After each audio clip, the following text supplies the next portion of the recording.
scariest part about this whole situation was the fact that had I not gotten checked out when I did, I literally could have been gone within days. And what's even more bizarre is that these symptoms are so common, this literally could have been anything. Hi, my name is Petal Palmer, and this is the story of how I was diagnosed with leukemia at 20 years old. So on July 12th, 2022, I left Morgantown, West Virginia, where I attend school at West Virginia University, to head back home for the summer. For background, I'm from Toronto, Canada, but attend school in the States as I am a student athlete on the track and cross country team at WVU. So once I got home, the next few days went by fine. I was just training and enjoying the nice weather and just overall taking it easy during my last month of summer break. And so on July 15th, I woke up to do my morning run, and in the evening, I headed down to the local Planet Fitness to do a 30-minute cross train on the elliptical.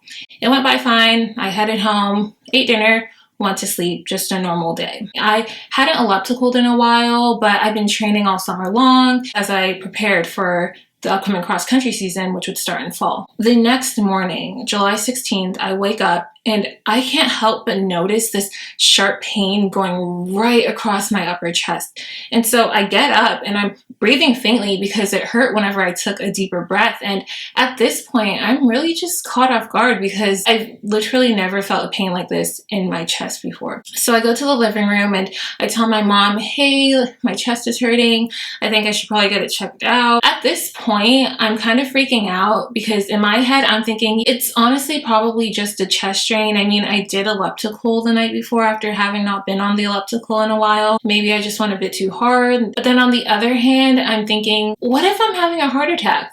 Is this what cardiac arrest feels like? Finally, at about 10 a.m., we leave for the short 7-minute drive to the hospital. And once we arrived and checked in, we would wait about 3 hours before finally seeing a doctor. Once I got a room, they put an IV in my arm for fluids, ran some blood tests. We waited for the results. Those looked fine. Ordered a scan. That looked fine. And after a little while, the ER doctor would then come into our room and say, everything's looking normal, although your D-dimers look a bit high, which might indicate a blood clot. But we don't think you have one, so we'll only check if you want. And obviously, I'm concerned, and I say, yeah, I want to get it tested to be safe. So they do an ultrasound. We go back to the room to wait for the results, and the doctor comes in, says, look, we think you're fine. You probably just strained your chest from ellipticaling too hard. That was the conclusion, and they were ready for me to leave. And so the doctor takes out my IV, puts a cotton ball with tape on it, and leaves the room to grab something. Suddenly, when I looked down, I noticed that my arm was just bleeding through the cotton and dripping all over the floor. And I didn't know what to do, so I just held my arm up and waited for the doctor to come back. A couple minutes go by, she comes back in and would notice my bleeding arm, and she would urgently just tell me, hold pressure on the area. And so I did. As we waited a few minutes, once it stopped, we got a new Band-Aid. My mom and I got up and we left the hospital. I've never had an IV before, so I didn't think too much of it. Maybe it's normal for it to bleed like that after taking it out. Like, I don't know. That's what I was thinking. But they weren't concerned, so I figured it was all fine. So we get back to the car and I text my coach and let him know, hey, it's just a strain. I'm fine to run. Maybe I just shouldn't elliptical for a bit until my strain heals. He agrees and tells me to take the day off and check in the next day. So the next morning, July 17th, I wake up and my chest is still sore but feeling better. And so my coach just says to do a 30-minute walk, which I get done. And then afterwards, I go hang out with my friend. And so me and my friends, we head on a streetcar for about a 1-mile ride when one of my friends would suggest that we should try doing a pull-up on the railing of the streetcar. And it was funny because I've spent that past year working on my pull-ups, and so I knew it would be an easy task to do. So I grabbed the bar and I began pulling myself up when instantly I feel a sharp shoot across my chest. Completely forgot about the strain and immediately triggered it as soon as I tried this pull-up. And so I let go of the bar and explained to them my chest strain situation and let them know I'm all good. However, I wasn't really all good because I would then spend the rest of the day just feeling this pain in my chest, reminding me to never attempt something as harmless as a pull-up again. And the next few weeks would honestly go by pretty normal.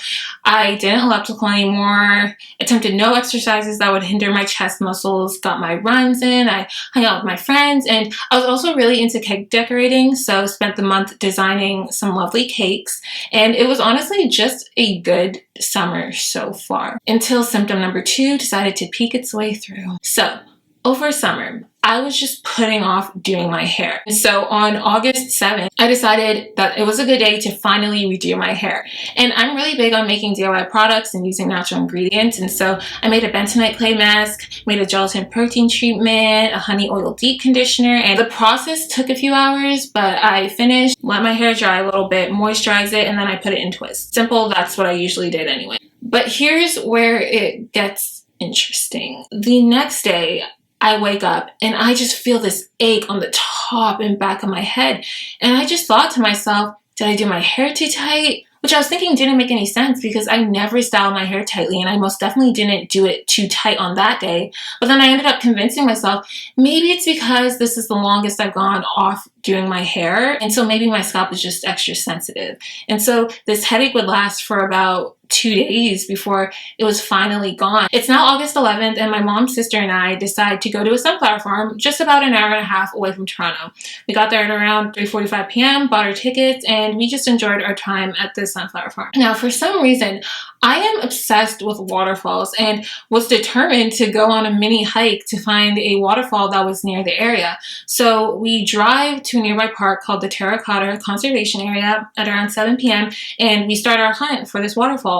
And it was interesting because the park had maps of trails to follow, but the waterfall was somewhat off of one of the trails. So at some point, we were essentially just following directions from what people had suggested online on how to get there. And so we had to climb this little ladder, walk further out. And this was taking some time as we'd been walking for over 40 minutes and started to worry that this might have been a bad idea. But we finally started hearing the waterfall and we continued our trek. However, when we got closer to it, we quickly learned that in order to actually reach the waterfall, we had to walk down this very steep hill. And we made it so far that we, of course, decided to walk down the hill. So my mom grabbed a large stick and we made our way down. But here's where it took quite an interesting turn. It was at this exact moment that the headache that I just had a couple days ago, I started feeling it again. So now we're leaving. We make our way back up this steep hill and my head is progressively getting worse and worse. We walk back the 40 minutes to the car and by the time we got there, my head was hurting very badly. Throughout the entire car ride, I'm just feeling this pain in my head. And when we arrive home, as I'm going to bed, my head is just hurting so bad. I just said to myself, maybe this headache was just never gone and walking around all day just triggered it. Which is definitely not the case, but then I took some Advil and went back to sleep hoping for the best. The next day, it's now August 12th, I wake up, the headache's thankfully gone, and I'm feeling relatively fine. And I start thinking, it's been a while since I've ellipticaled. Let me message my coach and see about potentially going on the elliptical again. And we decide it has been a while. My chest strain is probably healed by now, and we might as well try again. So I head to the gym, do the elliptical for 30 minutes. Everything goes fine, and I head home. And later in the day, my friends and I plan to go to an escape room for her birthday. So we get there at around 8 p.m. It was mummy themed, and we were struggling, but we were having a good time. While we are doing this escape room, I yet again start to feel pain in my chest.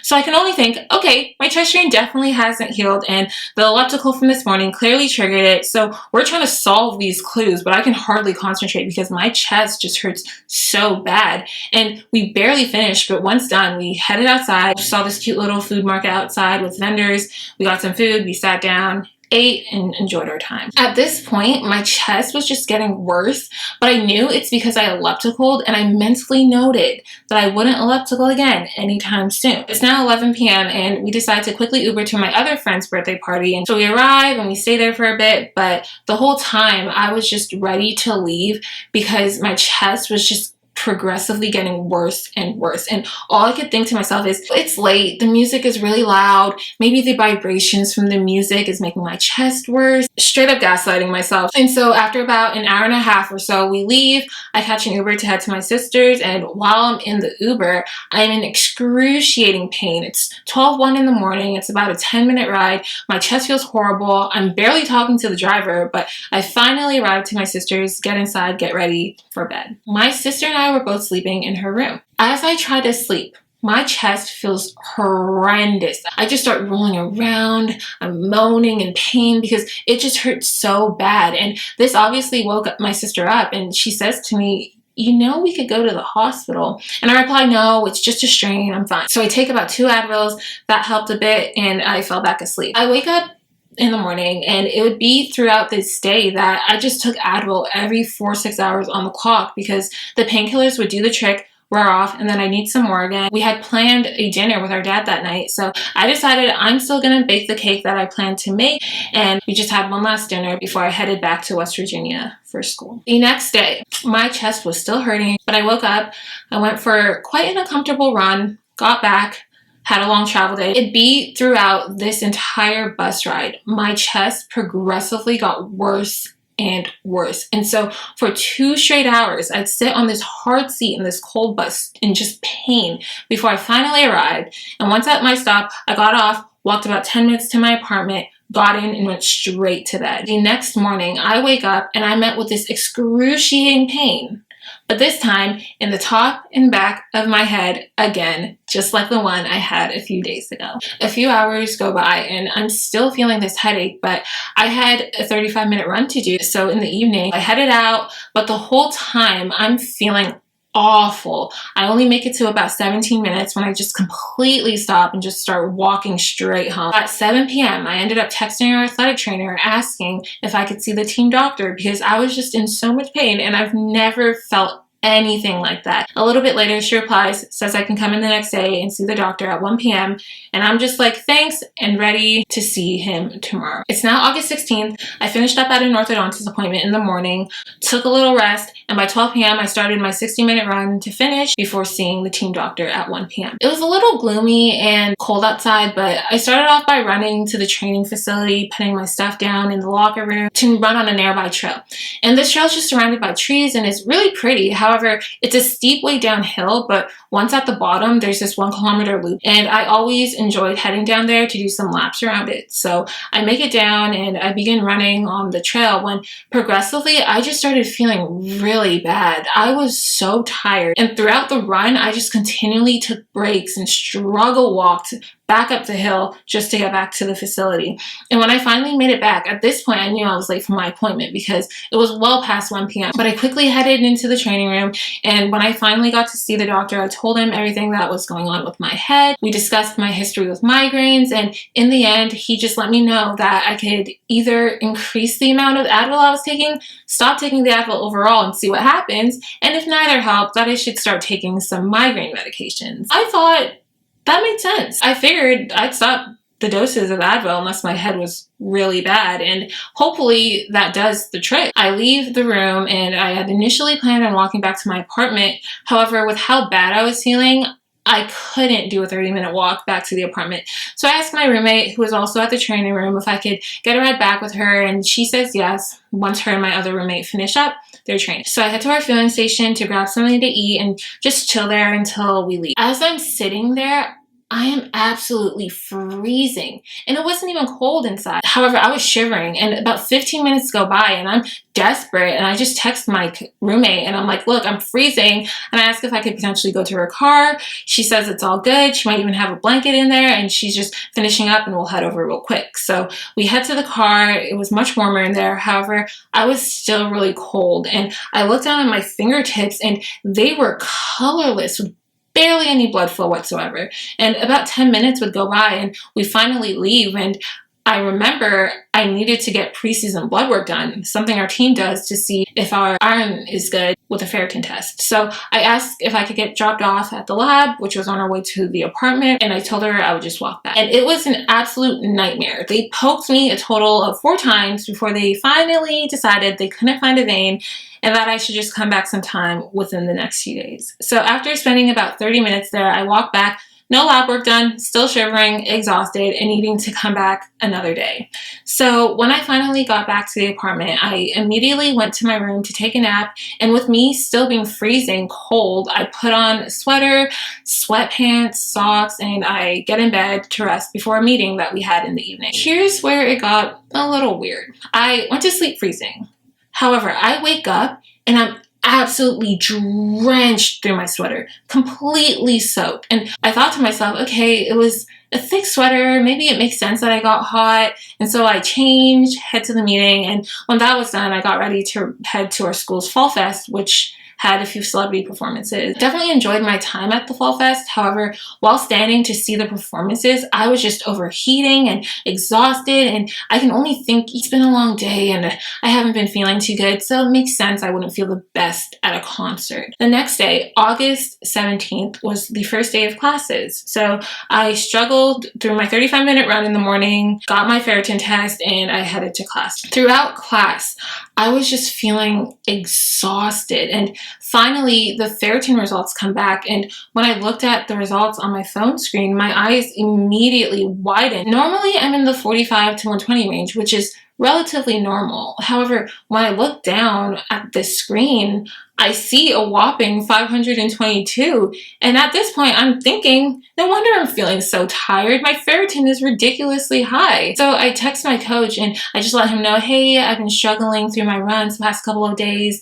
I have this horrible headache and I'm now figuring out, I think it might have to do with my ferritin. And I think I need to take some time off just to get better because I'm just feeling awful. And then he replies that I should go back to the lab within the next few days or so to see if the results are correct, because that is an absurdly high number. And he tells me I shouldn't run for the next couple days and just take it easy.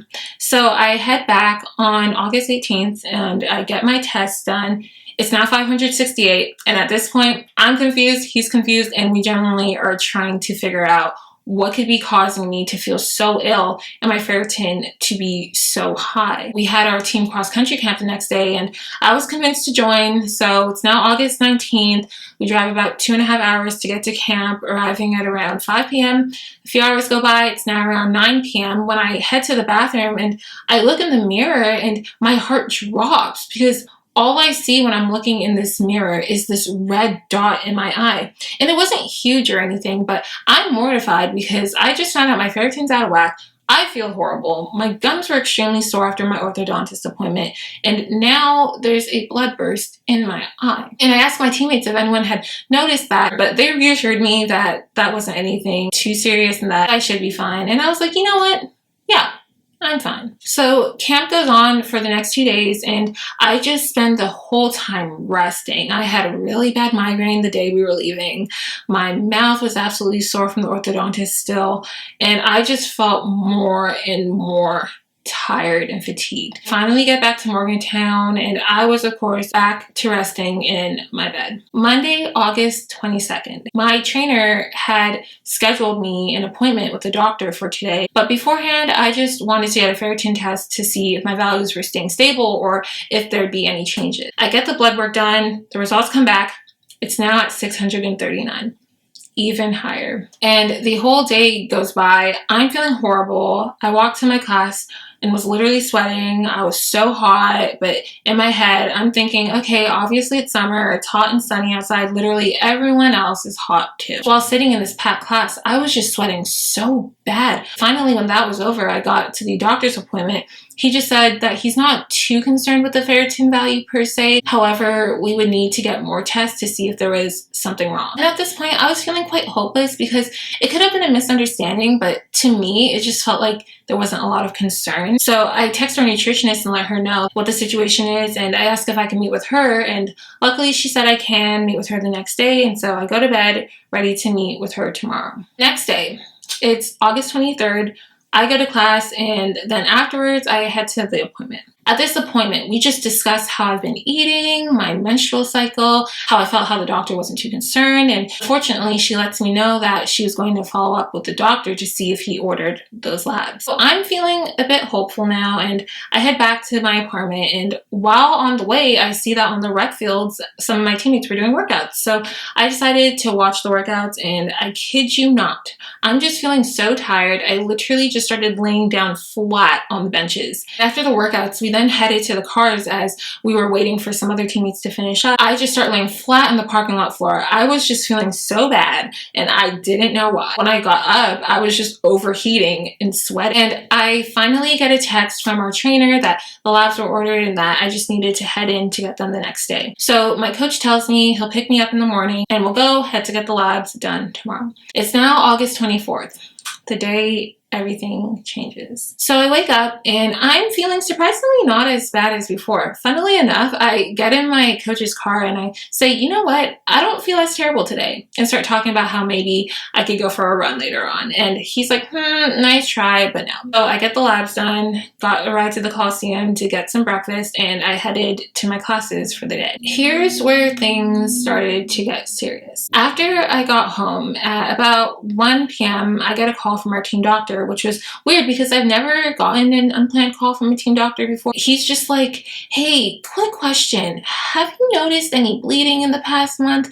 Bruises, any heavy periods? And I'm just answering, no, nothing out of the ordinary. He then tells me, oh, okay, well, your platelets are really low. And to me at this moment, I hadn't really known much about what normal platelet levels were. So I wasn't immediately startled when finding that out, especially since I hadn't noticed random bleeding or bruises within the past 2 days as he described. And he just says he's gonna wait for the rest of the results to come back, but he just wanted to know some additional information because my platelets were looking quite bad. So at this point, I decided to look at the results that were currently up. So I pull up my chart, see, oh, this is low, oh, okay, that's high. And I start Googling everything. Literally everything I searched up was saying I had liver damage. Even the high ferritin was saying that I had liver damage. So I'm texting my sister, she's wondering what's going on. But at this point, I'm thinking I have liver damage, which I was truly attributing to the fact that I had been taking loads and loads of Advil to treat my head and chest ache. So I'm feeling relatively chill, just thinking everything will be fine.